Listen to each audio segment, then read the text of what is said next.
You ask Tiger to solve. This deals with linear equations with one unknown. The final result is x equals 2. Let's solve it step by step. Simplify the expression. Expand the parentheses.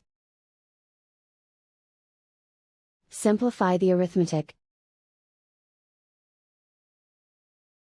Group all constants on the right side of the equation. Subtract 6 from both sides. Simplify the arithmetic.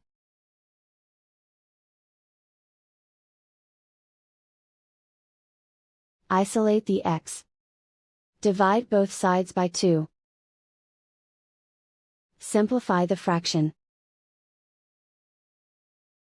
Find the greatest common factor of the numerator and denominator. Factor out and cancel the greatest common factor. And so the final result is x equals 2.